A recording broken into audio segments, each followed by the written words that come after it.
Welcome to Mindfulness Manufacturing. My name is Trevor Blondeel. Spending 25 years in manufacturing, I discovered the real impact we have on turnover, communication, and the ability to manage change is how we show up. That's the essence of emotional intelligence. In each episode, we bring a guest or message to expand your skills, engage your people, and grow your organization. So let's jump in. On this podcast, we've been talking about how you show up impacts on how people feel, and how you make them feel determines how they can engage with you. That counts in manufacturing, logistics, energy, construction, all these spaces. And all my engineers and tool makers listening right now, machinists, I know that there's the question of, does it really, Trevor? Does this really make a difference in our organizations? And can't we just get the work done? So I've got my friend today, Michelle McCullough. Welcome to the show, Michelle. Hello, I'm happy to be here. Michelle is not only an author, a researcher, and a corporate trainer, and a professional speaker who I've seen tell amazing stories. She's also got incredible data that backs up her thoughts around happiness in the workplace, leadership, resilience. And Michelle, what drove you to start getting more data on this? There were two factors that influenced this decision. The first is I have been speaking on emotional intelligence in the workplace for about specifically like dedicated 10 years. And in that 10 years, I kept finding executives at the C-suite level saying to me, well, I can't justify bringing in an emotional intelligence speaker. I need somebody to teach my team how to sell. I need somebody to teach my team how to be productive. I need somebody to grow and train my leaders. And even with my leadership programs, they were hesitant that there wasn't going to be enough meat. It's that classic, this is a soft skill situation. Everything that I'd done from every organization that I had ever worked in as a corporate trainer, or that I had worked with in consulting, or had even come in just for speaking opportunities, I found that it really was what moved the needle. I worked with an organization that brought me in to speak about productivity early on in my career. It was a boss who wanted his team to work better. We talked about it, and he said 6 months later, they went back to doing the same things that they had done before. And I said, well, would you be willing to try something with me? Let me come in and talk about emotional intelligence. He was like, well, I can't really afford to bring in another speaker, but he said, sure, come back and let's see what we can do. I came and gave my presentation on emotional intelligence, and I saw him again 6 months later, and I said, how's it going? And he said, my people are more productive now after your emotional intelligence training than they were after their productivity training. Because the Mhm. reality is, you can have all the training in the world, but if you are not emotionally well enough to know where that fits in your own life, or to be able to navigate the challenges happening in front of you, it honestly doesn't matter. You can train all the leaders in the world, but if they don't have the emotional intelligence to handle the very real struggles, both in the workplace and at home, then it won't matter what you're teaching them about leadership. This was what moved the needle for organizations, but I didn't have any data to back it up. It was just anecdotal and my experiences. What I really wanted was a workplace study where we looked at people in all levels of an organization, from entry-level employees to the C-suite. How do they handle emotional intelligence? Where do they see emotional intelligence affecting their life, both at work and at home? And also, what happens in the workplace with your leader that makes a big difference? Now I can pass some data across the table and not just say, hey, my years of experience shows this is true, but I can lead with the research that proves if you spend more time on the things you feel are soft, they actually make the most difference. That's really how I got into the data piece, because I just felt like I needed something else to help people know that it wasn't just me saying it, but this is really what is moving. If you get an MBA, they're not teaching emotional intelligence classes. They're No. teaching profit and loss statements and employee engagement strategies, but there's an underlying issue that needs to help every employee and every organization work better. I was blown away going through some of your documents of what you pulled out. In saying that, what are some of the engineers listening right now are probably thinking, okay, so what's the data? So what's the ones that has surprised you or maybe been most impactful for the people that you work with? In no particular order, I'm going to start with this one because I feel like this is the one that surprises people the most. 69% of working Americans say that they believe having a supportive manager will most increase their happiness and resilience at work. Gone are the days, I think, even in our parents' generation or even in our grandparents' generation, people used to be comfortable punching a clock and getting a paycheck. Oh, that's not the case. They want their work to be part of their lifestyle. Everything from manufacturing to medical work to retail, it's not just about what you do or the level that you do it. It's that you feel like your work matches your lifestyle. Bosses, even in busy work environments, need to understand what it means to be a supportive boss. And that can be as simple as saying to some employees, hey, what are you doing this weekend? And one of them says, oh, I'm going on a long run. I'm training for a marathon. And then on Monday saying, hey, how was marathon training? It doesn't have to take a lot of time. You don't have to know No. everything about someone, but really knowing what makes people tick personally as well as professionally makes a big difference with employees. And so that's probably the first one. So before I share anything else, Yeah. I'll stop talking Yeah. for a minute and So have you. that makes me think of those conversations of, well, why do I have to do that? Right? Like, why do I need to ask about what they're doing on the weekend?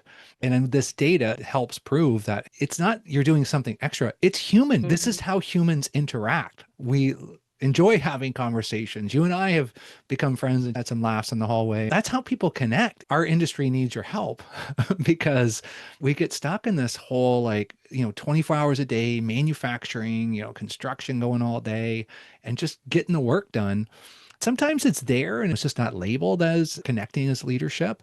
Because now it's like you can say you don't think it's important, but the research and what your people are telling us is that it is important and it will make them productivity. And now there's some data to prove that. So this is a two-part conversation in which I will say, this is what every leader says to me. Well, I'm not really in charge of my people's happiness. Happiness doesn't really matter. I need them to get stuff done. I'm not paying them to be happy. That might be true. And right, Yeah. you might be hiring someone to come in and hit a specific number of quota for a specific product in a day. But what we have found, and my favorite statistic in all of the research that we did, was that 90% of working Americans across all levels, whether you're an executive, whether you're an entry level, whether you're a manager, whether you're a mid level manager or a high level manager, 90% of working Americans agreed that if they had more happiness, they would be better in every workplace situation that we tested. And we tested Boom. over 20. But things like productivity, innovation, creativity, the ability to be able to work well with others, communication, having tough conversations with people that need to be had. So there is a direct correlation between employee happiness and employee activity. And so, as you think about the other pieces of the work life environment, whether that's teamwork or confidence or someone coming in and actually getting done what they need to get done, we can't just say that happiness is a nice to have, it's a must have in every organization. A must have. Yeah. It seems obvious. People will say, well, yeah, of course, if you're happy, but hold on a minute. We actually have data now because we've been dismissing it, right? This whole situational leadership, I like to call it, right? Where we need to change based on the situation as leaders. Leaders impact that. You just shared that 69% stat, and there's that 70% stat out there that people stay or leave their job 70% based on who they're working for, right? Mhm. Well, why is that? You're answering that question, that space of why that is important. Yep. 100%.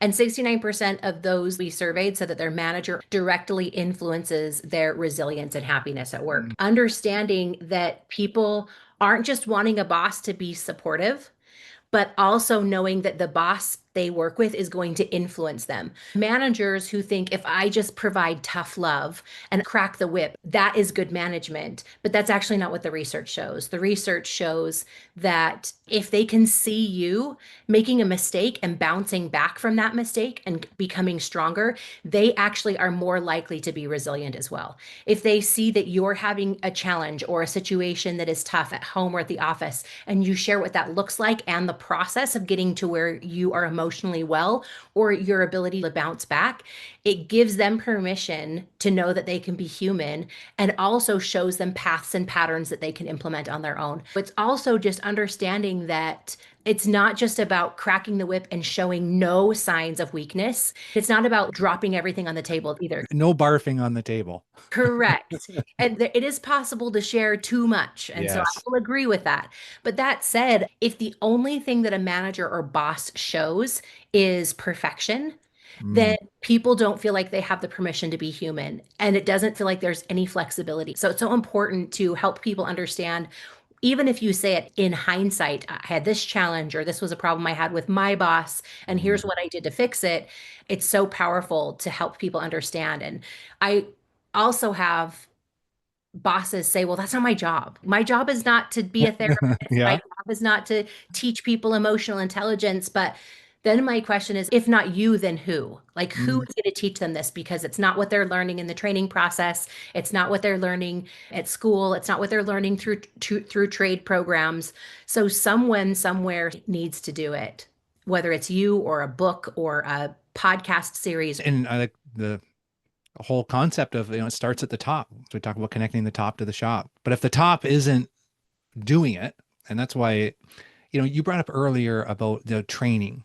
And I've been asking this question, like our industry spends millions of dollars and probably a lot more in training and development.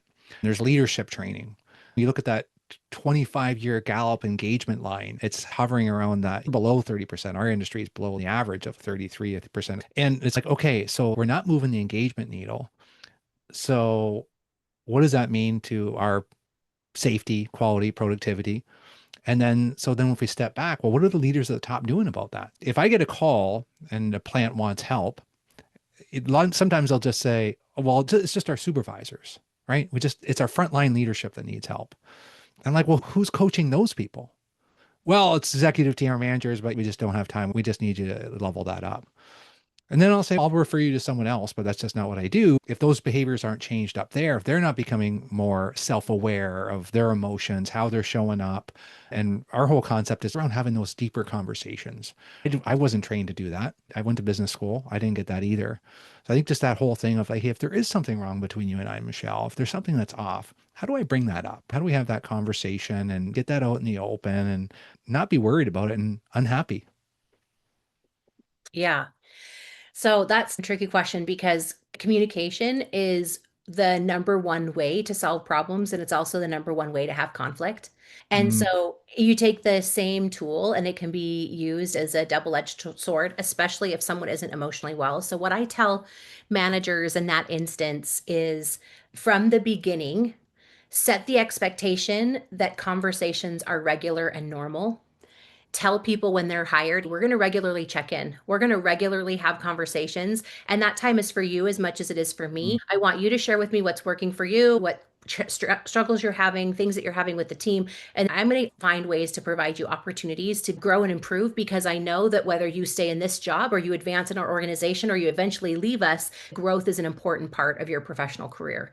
And so when you frame it in that way, it allows people to feel more comfortable because if they don't have that kind of healthy frame around communication or conversations that might be tricky, then they feel like the only time a boss ever talks to them is when things are wrong. And Yeah. so I feel like you can also shift the culture by having opportunities where you talk regularly with your employees, just even for check-ins or what's working, what's not working, what needs to change, so that when you have to have some of those crucial conversations, there Yeah. is a healthy framework and boundary that allows people to feel like it's safe to feel Yeah. direction rather than the only time my boss wants to talk to me is when there's something wrong.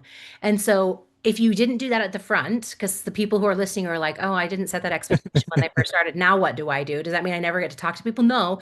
But what I say is find a way publicly to tell your entire team that moving forward, you care about their growth and who they are at home and at the office, and that you care about them on the floor and the day-to-day jobs that they're doing and also what they do as they walk out of the factory. And so when you're having some of those conversations, you can say, moving forward, you're going to hear from me more regularly. And sometimes those conversations will be uncomfortable and sometimes those conversations will just be conversational, but ultimately I care about your growth. We wouldn't be having the conversation if I didn't. It sets that frame in a way that says everything's okay. we also have to take that mentality as bosses and leaders that it's not just about having all of the problem conversations, but it's like really building relationships where when the problem comes, that they feel like there is enough of a foundation. People don't just immediately say, oh, hard conversation, now I'm going to quit. Because Yeah. we know that that turnover too. Yeah. No, and I like, the best time to play on a tree is today, right? So if you haven't been doing that as much, but yeah, I definitely see that in manufacturing where I talk to my people every day, we're good. And I'm like, hey, it's different, right? Like we talk about intentions, right? We talk about being intentional in our conversations. How do they perceive it, right? So that's going to depend on how you frame that conversation. I really admire how you worded that, Michelle. That's a great script for someone today, just to kind of say, okay, you know what? I listened to this podcast episode from Michelle. She's got some research that backs it up, and she's got some ideas on how to move that forward. I'm getting questions a lot from manufacturing leaders and owners around Gen Z and the next, area of workforce, right? Because we want to make more in America, make more in Canada, and we got all these job shortages, right? So like, okay, so we can bring in more equipment, but we still needed people to run them. So what are your stats telling you, and what direction do you see us going in as far as how do we do a better job of bringing in that younger workforce? So this is a really good question. And one of the reasons why I partnered with a specific research firm is that they focus on generational cross sections. In addition to having a male female and a level split of organizations, we also did a generational split. And so we did look at what Gen Z cares about and looks at when they come into the workforce. What's interesting about Gen Z is how those 18 to 27-year-olds and even younger millennials, the 28 to 35-year-olds, have shifted the workplace culture. That largely leads to the conversation Mm. we had previously about people wanting their lifestyle to match their work. And I mean, they're the ones who came in and said, I want more flexible PTO. I want to be able to go to my kid's soccer game. And even in the early parts of my career and my generation, you just didn't do that. You went to work and you had to be at work and you didn't even think to ask if you could leave Mhm. kids' soccer game. And yet now that I've got teenagers and I had kids a little bit later, I'm so grateful that that workplace culture is there. But I never would have thought to have that conversation to begin with.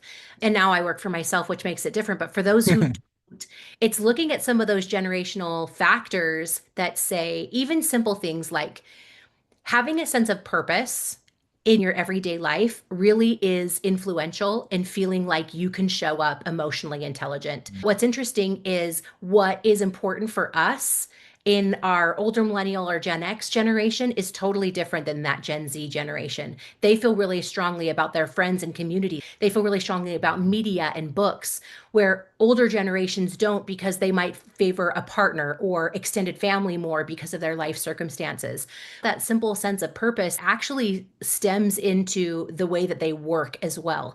They want to have a sense of purpose in what they do, and they want to know that what they do matters. And so, Mm. even for people coming into the assembly line, even if they're entry level employees, they want to know what they do matters. Have the conversations and take an extra 5 minutes at the beginning and say, hey, this is the job. This is what we're doing. This is how we're doing it. And this is why it's important. And this is why you are valuable. And Mm. making that connection instead of it just being, here's the job to be done, go do it. Help them understand the why behind it because those younger generations can really get attached to a reason why to do something, even if it's something that they don't want to do, or even if it's not exactly hitting what they thought they would be doing at this point in their life. If they feel like they have a purpose and it's something bigger than themselves, they can Yes. really get involved with that. But that Gen Z generation also really cares about having some more conversations and truly feeling like who they are outside of the office matters. And so they're the ones who are saying, hey, ask me about the marathon training, ask me about my model cars, ask me about the ways that I am spending time with friends and family. Like those Yeah. things matter too. It's interesting to see how the effects of that generation are affecting the workplace as a whole, but also just remembering what matters to them will help you have better conversations to get the results that you want.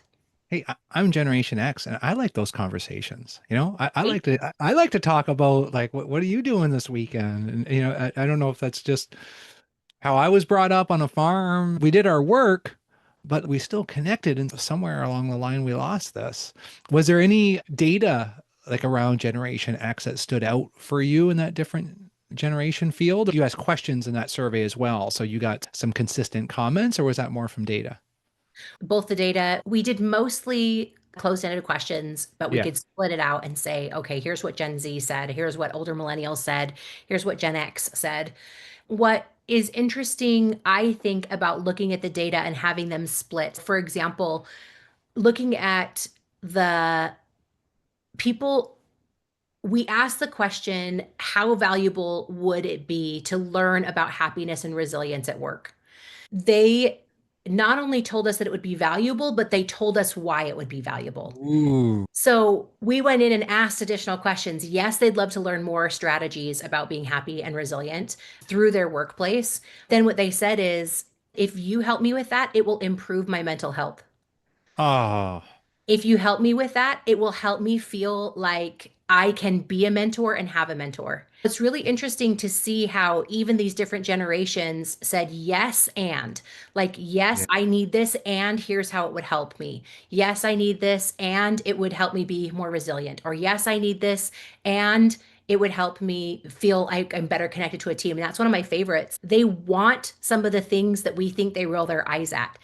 More than almost 70% of the working Americans that we interviewed and studied said that they want more team building activities, even though they roll their eyes at us, I know. It's kind of like a review. People say they don't want a right? review, but then they like getting feedback. People say they don't want to do Correct. team building, but it's like, hey, at the end of the day, it's good to spend some time with a team and get to know them on a different level. And the fact that they're giving you more and more information that gets thirsty out there. All we really got to do, Michelle, is just connect this to the leaders out there.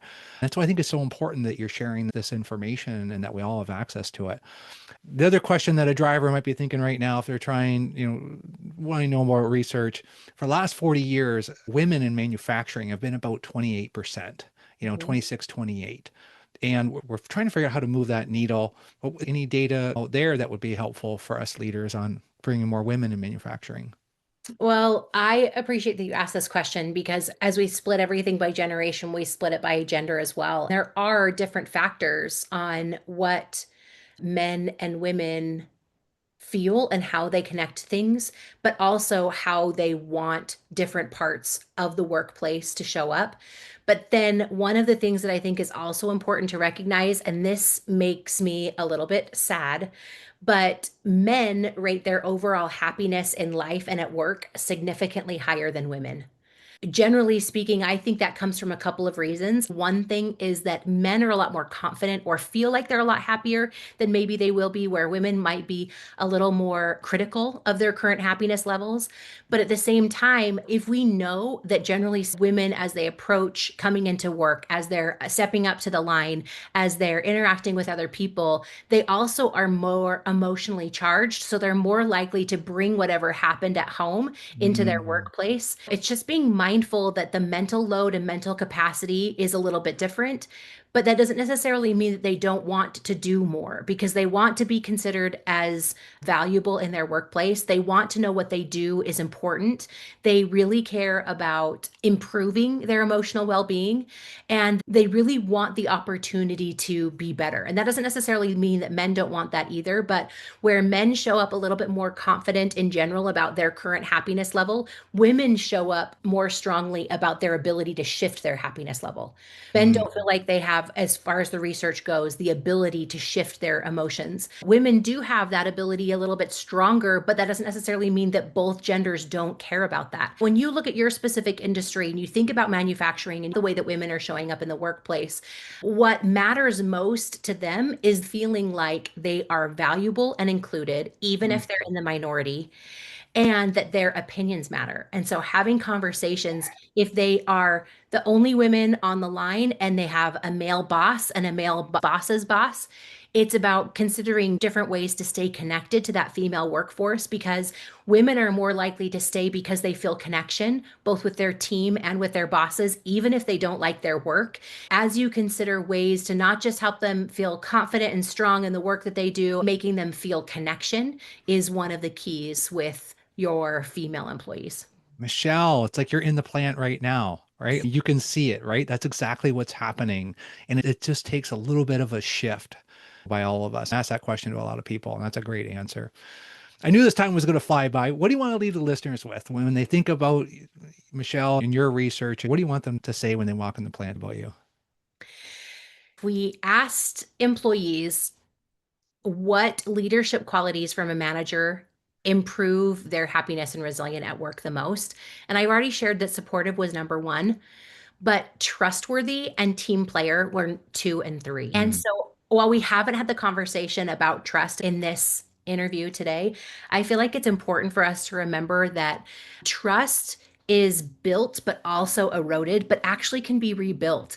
And so we spent a lot of time talking about the importance of trust in workplaces. But I think what is more important is as managers, we think about the times if trust has been lost or broken, either from a team member or from employee to a manager. What are you doing after that that makes a difference? Because if people feel like you are willing to improve, grow from challenges, fix mistakes, they actually feel comfortable staying. But if they don't feel like you're willing to fix those problems, that's when they want to leave because that trust doesn't feel like it's going to be repaired.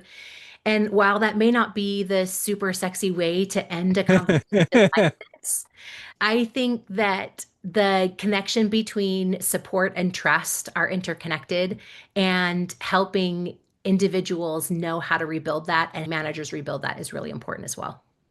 Michelle, you are a wealth of information. Thank you for what you're doing here and for educating me today and going through all your material. How do our listeners best follow you, keep connected with you, and learn more deeper into your research?